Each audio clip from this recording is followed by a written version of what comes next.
Mañana comienza la Copa del Mundo 2026. En menos de 24 horas, el Estadio Azteca de la Ciudad de México acogerá el partido inaugural entre México y Sudáfrica. 83.000 personas en un estadio donde Pelé y Maradona dejaron su huella. Y el torneo que ha sido objeto de más controversia, más debate y más auténtica turbulencia institucional que cualquier otro en la era moderna del certamen, tendrá finalmente que responder a la pregunta que ha pesado sobre él durante meses. ¿Podrá el fútbol superar todo lo que lo rodea? Esa pregunta tendrá que esperar hasta mañana, porque hoy, 9 de junio de 2026, el último día antes del inicio de la Copa del Mundo, la historia fuera del terreno de juego produjo una serie de acontecimientos que, tomados en conjunto, constituyen el día más concentrado y dramático de noticias en todo el preludio de este torneo. Un árbitro de la Copa del Mundo fue negado la entrada a los Estados Unidos y eliminado del plantel de oficiales por completo. Su momento histórico como el primer árbitro somalí en una Copa del Mundo se desvaneció antes de que se jugara un solo partido. La Federación de Fútbol de Irán alegó que la FIFA revocó toda su asignación de entradas para sus 3 partidos de fase de grupos, dejando a la federación sin poder ofrecer ni un solo asiento a sus seguidores. Una de las voces más respetadas del fútbol inglés publicó públicamente que esto es una Copa del Mundo del caos. Y entre todo ello, la historia continua de Nigeria, la nación de fútbol más grande de África, según sus propios criterios, viendo abrir una Copa del Mundo sin ella por segunda vez consecutiva, con la voz de su mayor capitán todavía resonando en los oídos de todos los responsables. Hay también, en un registro completamente diferente, la historia de Marcelo Bielsa y Uruguay. Porque no todos los hilos en la imagen futbolística de hoy son de fracaso institucional y coste humano. Algunos simplemente tratan de fútbol extraordinario. Y Bielsa, llevando a Uruguay a una Copa del Mundo, es, para cualquiera que ame el juego, precisamente eso. Recorremos todo ello, empezando por la historia que se dio a conocer esta mañana y que hizo que Ian Wright buscara su teléfono. Omar Abdulkadir Artan tiene 34 años. Es somalí.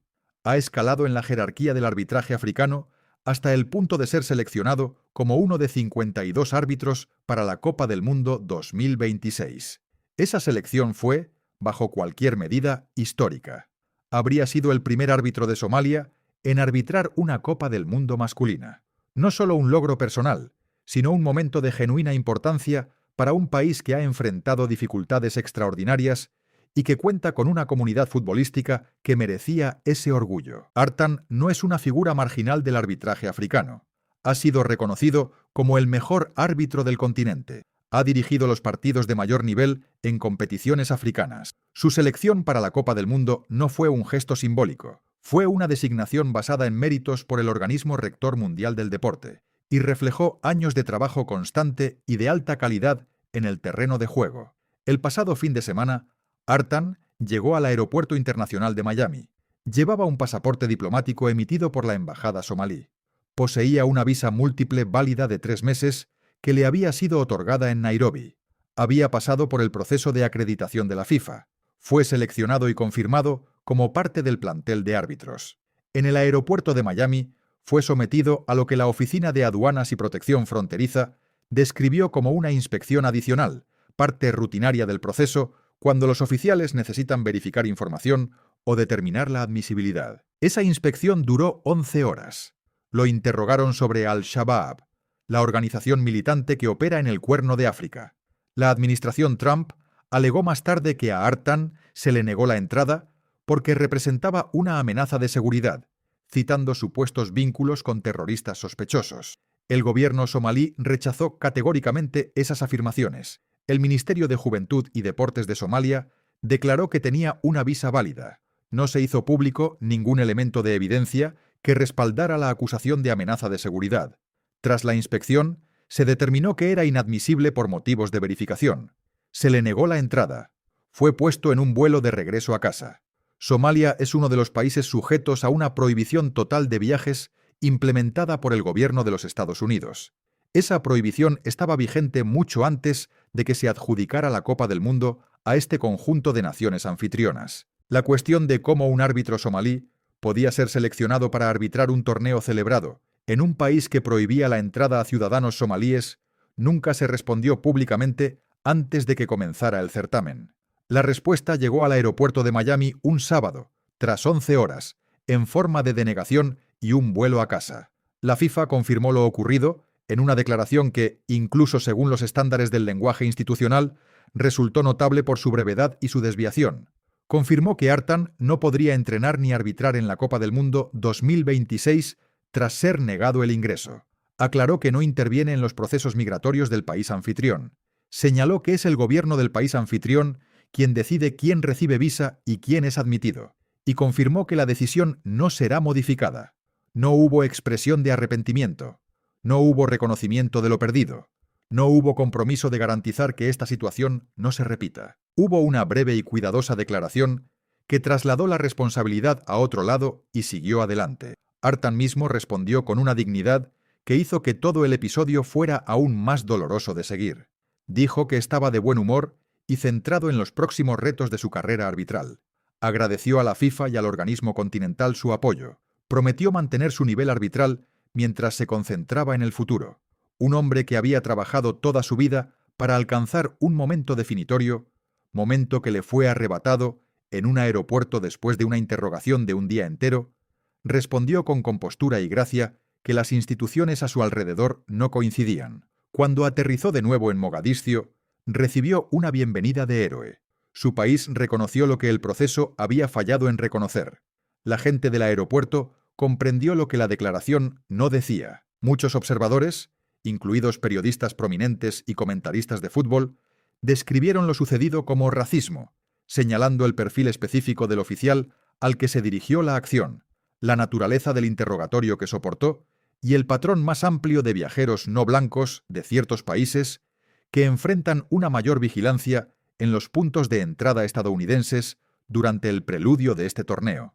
La caracterización de la administración Trump de un árbitro internacional, decorado como amenaza de seguridad, sin pruebas públicas, profundizó esa preocupación. Ian Wright se enteró y hizo lo que Ian Wright hace. Habló en su Instagram a sus millones de seguidores en un vídeo que se compartió cientos de miles de veces en cuestión de horas. Dijo que acababa de leer que al árbitro somalí se le había negado la entrada. Cada pocas horas, según él, surgía otra historia. Aficionados negados, jugadores negados, árbitros negados, periodistas negados, ahora árbitros. Dijo que se reía, pero no era gracioso. En realidad no era gracioso. Dijo que había que decir algo. Habló de las entradas caras, las más caras jamás vendidas para una Copa del Mundo, de los alojamientos costosos, de los costes de transporte. Preguntó directamente si así se comportan los anfitriones en el mayor torneo del mundo, si ese es el espíritu del fútbol. Dijo que sentía más por los aficionados estadounidenses que están desesperados por esto, que han estado esperando y que deben sentirse avergonzados. Lo llamó una Copa del Mundo del caos. No son palabras de quien busca controversia, son palabras de un hombre que ha dedicado su vida al fútbol, que conoce lo que la competición debe representar, que en ese momento se preparaba para trabajar como analista cubriendo el propio torneo, y que al observar la secuencia de acontecimientos a su alrededor, llegó a una conclusión que sintió obligado a expresar en voz alta. Cada pocas horas, otra historia. Tenía razón, porque a pocas horas de que se divulgara la historia del árbitro, llegó una segunda historia aún más extraordinaria en sus implicaciones. La Federación de Fútbol de Irán emitió un comunicado alegando que la FIFA le había revocado toda la asignación de entradas para sus 3 partidos de fase de grupos en los Estados Unidos. Cada federación en una Copa del Mundo tiene derecho a recibir y distribuir el 8% de la capacidad del estadio para cada uno de sus partidos. Para Irán, que jugará en un estadio de 70.000 plazas contra Nueva Zelanda el 15 de junio, luego contra Bélgica el 21 y contra Egipto en Seattle el 26, esa asignación equivale a varios miles de entradas por partido. Esas entradas se distribuyen normalmente a los seguidores más fieles de la federación, los aficionados que siguen a su equipo de ida y vuelta, los que han asistido a las clasificatorias, los que han invertido años de compromiso con su selección nacional. La federación declaró en su comunicado que de manera inesperada la asignación que se le había concedido había sido retirada, que bajo las circunstancias actuales no podía ofrecer ni una sola entrada a los seguidores de la selección, no una asignación reducida, no una retirada parcial, ni una sola entrada.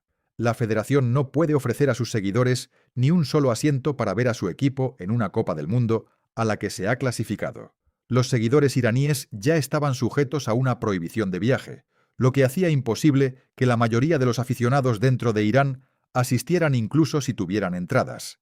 La asignación, cuando se distribuyó originalmente, iba principalmente a iraníes en la diáspora, incluidos los que ya residían en los Estados Unidos y que no estaban sujetos a la prohibición y que podrían haber asistido a los partidos. Algunos de esas personas ya habían comprado entradas. Otros ya habían hecho planes de viaje. ¿Qué ocurrió con esas compras tras la supuesta revocación? Seguía sin estar claro al momento de redactar este texto. La FIFA no respondió de inmediato a las afirmaciones de la Federación con un comunicado público que confirmara o desmintiera la revocación. Ese silencio, en el contexto de lo que se alegaba, resultó en sí mismo significativo. Los jugadores de Irán habían llegado a Tijuana el domingo. Los aficionados les agitaban la mano al entrar en su base de entrenamiento. A los funcionarios de la Federación se les ha negado la visa para entrar a los Estados Unidos. El equipo cruza la frontera en los días de partido y regresa a México cada noche. Y ahora la Federación afirma que las entradas que se hubieran distribuido a sus seguidores han sido retiradas. Piense en el panorama acumulado de la experiencia de Irán en esta Copa del Mundo. El ministro de Deportes dijo que bajo ninguna circunstancia podrían participar. Una intervención diplomática del presidente de México hizo posible la participación. La Federación boicoteó la ceremonia del sorteo en Washington. Algunos funcionarios no pueden obtener visas. La base del equipo está en Tijuana y viajan a sus partidos cruzando una frontera internacional. Y ahora la Federación afirma que toda su asignación de entradas para los seguidores ha sido revocada, días antes de su primer partido. No se trata de una historia sobre una única decisión o política. Es una historia sobre una nación calificada para la Copa del Mundo que navega condiciones que ningún otro equipo en la historia del certamen ha tenido que gestionar. Una nación cuyos jugadores se han preparado para el escenario más grande del fútbol mientras duermen en otro país, cuyos oficiales no pueden entrar a los recintos donde compite su equipo, y cuyos seguidores no pueden obtener ni una sola entrada oficial para verlos jugar. Ahora cambiamos de panorama por completo, porque junto a estas historias de fracaso institucional y pérdida individual, hoy también trajo una noticia futbolística distinta, esa que recuerda por qué amas el deporte en primer lugar. Marcelo Bielsa lleva a Uruguay a la Copa del Mundo. El loco, la mente táctica más obsesiva, meticulosa y excéntrica que el juego haya producido en las últimas 3 décadas. El hombre que vio tanto metraje futbolístico que los clubes contrarios, según se dice, construyeron salas especiales para acomodar sus sesiones de vídeo, que una vez pasó toda una noche previa al partido durmiendo en la zona técnica de un estadio vacío para comprender las líneas de visión desde el banquillo, que dirigió a Argentina, Chile, Athletic Bilbao y Marsella con una intensidad que los jugadores describieron, universalmente, como simultáneamente aterradora y transformadora. Se hizo cargo de la selección uruguaya y los guió a través de la clasificación. El camino no fue suave. Hubo momentos de duda. Hubo actuaciones que suscitaron preguntas sobre si su enfoque podía trasladarse al entorno de una selección nacional, donde dispone de menos tiempo con los jugadores que en un club. Pero los consiguió allí. Uruguay llegó a esta Copa del Mundo en el grupo H, junto a México, Sudáfrica y la República Checa. El grupo inaugural, el que pone en marcha todo. Un fascinante duelo táctico entre el fútbol organizado, intenso y de presión de Bielsa y el de Javier Aguirre. México, en el país que ha adoptado a Aguirre como propio, se jugó ante la capacidad total del Estadio Azteca. Sea lo que sea que rodee a este torneo, ese partido por sí solo valía la pena observarlo. La selección de Bielsa lleva a Darwin Núñez, Federico Valverde, Rodrigo Bentancur, jugadores de auténtica calidad europea que han sido puestos a prueba repetidamente en las competiciones de clubes más altas, y llevan el espíritu particular que el fútbol uruguayo siempre ha aportado a las Copas del Mundo. La sensación de representar a un país demasiado pequeño para que le teman y demasiado orgulloso para que eso lo detenga. Tienen 2 títulos mundiales. Ganaron el primero en 1930. Siempre han golpeado por encima de su peso y siempre lo han sabido. Nadie sabe exactamente qué hará Bielsa. Esa imprevisibilidad es en sí misma un placer. Sus sistemas tácticos han sido analizados y discutidos durante décadas, y sin embargo sus preparaciones específicas para cada rival siguen siendo genuinamente difíciles de prever. En un torneo rodeado de ruido institucional, la presencia de Marcelo Bielsa en una Copa del Mundo recuerda que esta competición también pertenece a lo verdaderamente extraordinario, a los entrenadores que abordan el juego como un problema tan complejo y tan bello que una vida de estudio obsesivo es la única respuesta adecuada. Y luego está Nigeria, no presente en esta Copa del Mundo por segunda vez consecutiva. La nación de fútbol que se autodenomina la más grande de África, viendo abrir el torneo sin ella, con una diáspora de talento que juega para otras naciones. Michael Olise para Francia, Manuel Akanji para Suiza, Jamal Musiala para Alemania, jugadores nacidos de padres nigerianos o con herencia nigeriana que representan algunas de las escuadras más fuertes del certamen. El talento está allí, siempre lo ha estado, simplemente no lleva el verde. El propio equipo de Nigeria perdió en penaltis contra la República Democrática del Congo en la final del play-off de clasificación en Rabat, una tanda de penaltis de 4-3 bajo una fuerte lluvia que puso fin a una de las campañas de clasificación más caóticas en la historia de los Superáguilas. 4 entrenadores diferentes durante el ciclo, una derrota en penaltis contra Ghana en la campaña de clasificación anterior. Y ahora esto, ausencias consecutivas de la Copa del Mundo por primera vez desde 1994. Para una nación futbolística del tamaño y la profundidad de talento de Nigeria, eso no es solo decepcionante, es un fracaso estructural. John Obi Mikel no guardó silencio. Nunca lo hace cuando el fútbol nigeriano falla a la gente que lo ama. En su podcast y en apariciones públicas en la radio deportiva británica, dijo lo que había que decir. Lo llamó fracaso, lo llamó desastre. Dijo esas palabras con cuidado, y las quiso en serio. Afirmó que el fútbol es lo que mantiene unido a Nigeria, lo que corta a través de la religión, la tribu y la dificultad económica de la vida diaria. Seas Hausa, Yoruba o Igbo, musulmán o cristiano, cuando Nigeria juega, todos miran, todos apoyan, todos sienten alegría juntos. Y por segunda vez consecutiva, esa alegría había sido arrebatada al pueblo por una administración que describió como fallida en todos los niveles.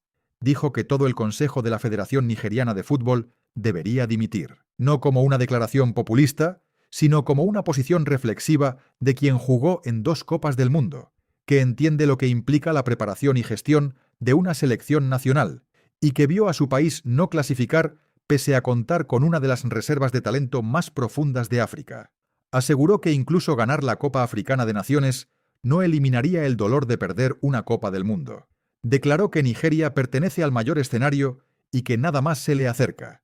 El contraste central vale la pena contemplarlo por un momento. Francia tiene a Michael Olise, Alemania tiene a Jamal Musiala, Suiza tiene a Manuel Akanji. Son jugadores cuya herencia nigeriana se hace visible en la composición de algunas de las escuadras más poderosas del torneo. Y el equipo que representa a Nigeria está en casa. No es solo la historia de una clasificación fallida, es la historia de una institución que ha malgastado algo irreemplazable, y de un país de más de 200 millones de aficionados al fútbol que están viendo al equipo de otro país incluir a sus hijos y nietos mientras su propia bandera no está en el terreno de juego. Lo que conecta a las 4 historias, la denegación de Artan en el aeropuerto de Miami, la revocación de la asignación de entradas a Irán, el Uruguay de Bielsa y la ausencia de Nigeria, es que todas revelan, de distintas maneras, algo esencial sobre lo que la Copa del Mundo debería ser y lo que realmente se ha convertido. El torneo, pensado para representar la universalidad del fútbol, ha abierto sus puertas a 48 naciones y simultáneamente las ha cerrado a un árbitro somalí que viajaba con pasaporte diplomático y visa válida. Ha revocado la asignación de entradas de una nación calificada días antes de su primer partido. Ha producido una historia de entrenamiento en Bielsa que es pura alegría futbolística, totalmente alejada del ruido institucional, y ha dejado a la nación futbolística más poblada del continente viendo desde casa, su capitán planteando la misma pregunta que los seguidores nigerianos se hacen: ¿cómo ha vuelto a suceder? La frase de Ian Wright, Copa del Mundo del Caos, seguirá acompañando a este torneo. No es una descripción injusta solo del 9 de junio. Captura algo de la experiencia acumulada de seguir la preparación de este certamen durante los últimos meses.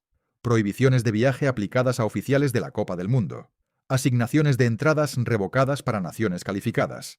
Periodistas negados la entrada. Aficionados rechazados. Las preguntas que surgieron cuando se adjudicó la Copa del Mundo a los actuales anfitriones ya no son abstractas. Se están materializando en tiempo real, en terminales de aeropuertos, en comunicados de federaciones y en vídeos de Instagram publicados por hombres que han entregado su vida al fútbol y sienten la necesidad de hablar.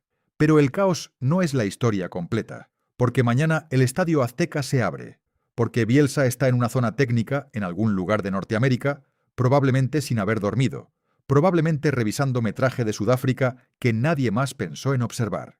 Porque los jugadores de 48 naciones, incluidos los de Irán en Tijuana, que han gestionado más adversidad en su preparación que cualquier escuadra en la historia de la Copa del Mundo, están listos. El fútbol está listo. Y esto es lo que el fútbol, a pesar de todos sus fallos institucionales, no puede cambiar.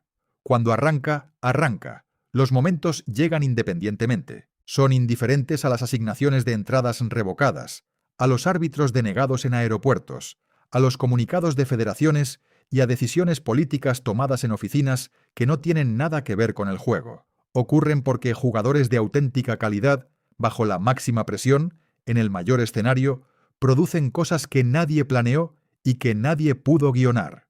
Un remate, una atajada, un instante que la gente que lo presencia lleva consigo el resto de su vida. Eso es lo que comienza mañana. Y eso seguirá siendo verdad el 19 de julio, cuando este torneo concluya, sea lo que sea que ocurra entre ahora y entonces.